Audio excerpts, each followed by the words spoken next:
हिंदू धर्म में गुरु पूर्णिमा महत्वपूर्ण त्योहार में से एक होता है। गुरु पूर्णिमा को व्यास पूर्णिमा या वेद पूर्णिमा के नाम से भी जाना जाता है। गुरु पूर्णिमा का त्योहार हिंदू कैलेंडर के अनुसार प्रतिवर्ष आषाढ़ मास की पूर्णिमा तिथि को मनाया जाता है, जो कि इस साल 21 जुलाई 2024 यानी कि आज मनाई जा रही है। गुरु पूर्णिमा का महत्व गुरु और शिष्य के पवित्र संबंध का प्रतीक है। कानपुर सेंट्रल रेलवे स्टेशन से 13 किलोमीटर की दूरी पर पनकी हनुमान मंदिर या पंचमुखी हनुमान मंदिर एक प्राचीन हिंदू मंदिर है। पनकी धाम रेलवे स्टेशन के पास स्थित ये धार्मिक स्थल कानपुर में घूमने के लिए प्रसिद्ध पवित्र स्थलों में से एक है।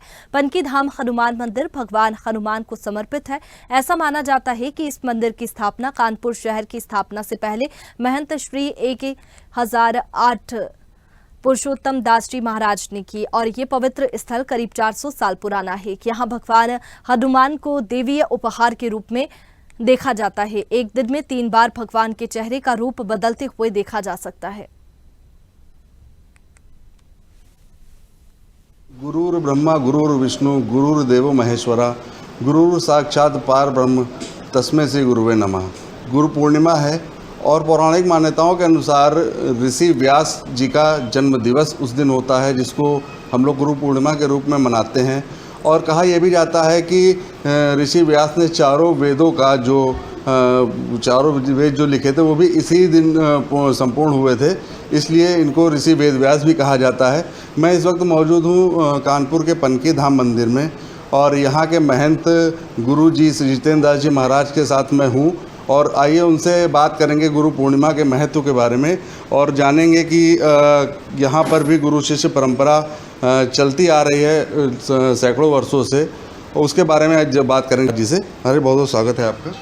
जय सियाराम। मैं जितेंद्र दास, महंत पनकी हनुमान मंदिर। जी गुरु पूर्णिमा है, अपने भारत की तो परंपरा ही रही है गुरु शिष्य की परंपरा, पूरा विश्व जिसको अपना रहा है।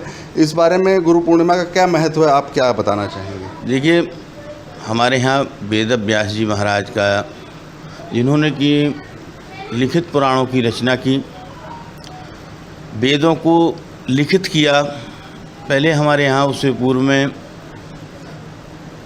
सूची पुराण के हिसाब से हमारे धर्म में चलते थे कि उन्होंने उससे सुना, उन्होंने उससे वेद व्यास जी आए। उनकी जन्मस्थली आपको मैं बताता चलूं कि हमारे कानपुर की सीमा जहां से समाप्त होती है यमुना तट पर कालपी में वेद व्यास जी का जन्मभूमि है। यहीं पर वेद व्यास जी का जन्म हुआ है और आज ही के दिन गुरु पूर्णिमासी के दिन उनका जन्म हुआ। उनके जन्मोत्सव के रूप में सभी लोग इसे गुरु की पूजा करते हैं और गुरु पूर्णिमासी का ये पर्व मनाया जाता है। गुरु पूर्णिमासी गुरु परंपरा तो हमारे यहाँ देखिए देवताओं से चली आ रही है। गुरुदेव बृहस्पति थे देवताओं के और राक्षसों के गुरु शुक्राचार्य थे। तो हमारा सनातन धर्म गुरु परंपरा से शुरू से बंधा हुआ है। हमारे यहाँ भी मठ में, मंदिरों में आप जहाँ पर भी संत देखेंगे तो हम लोग गुरु की परंपरा पर होते हैं। हमारे यहाँ पिता का नाम नहीं लिखा जाता, जब तक संत नहीं होते तब तक पिता का नाम चलता है। उसके बाद में फिर सनाप में गुरु का नाम आता है।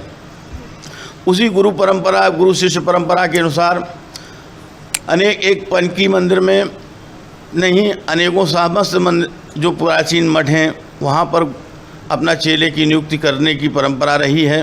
उसी हिसाब से आज भी हम लोग चेला के रूप में नियुक्त हुए हैं। हमारे गुरुदेव भगवान बाबा भुवनेश्वर दास जी महाराज के नाम पर, उन्हीं के नाम से यहाँ पर वेद विद्यालय की स्थापना है और गुरु शिष्य परंपरा से ही वेद की डिग्रियाँ सांदीपनी वेद संस्थान के द्वारा दी जाती हैं। वहाँ से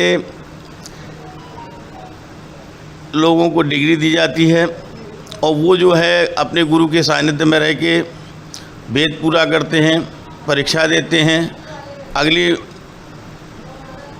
लोगों को शिक्षक बनते हैं और फिर अगलों को पढ़ाते हैं। सांदीपनी उसका खर्चा भी उठाती है, उसमें देती भी है। हमारे यहाँ भी गुरु शिष्य परंपरा के अनुसार यहाँ वेद की पढ़ाई कराई जाती है। यहाँ पर वेद विद्यालय है वेद की हमारे करीबन 55 बच्चे यहाँ नित्य प्रिय वेद के पाठ करते हैं।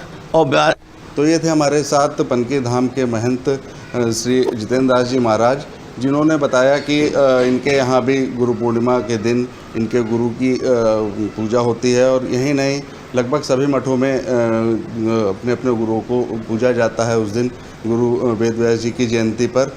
और हमारे यहाँ तो कहा भी जाता है, गुरु गोविंद दोहु खड़े किसके लागू पाए, बलिहारी गुरु आपने गोविंद दियो बताए। कानपुर से मैं स्वदेश न्यूज़ के लिए सर्वेंद्र सिंह।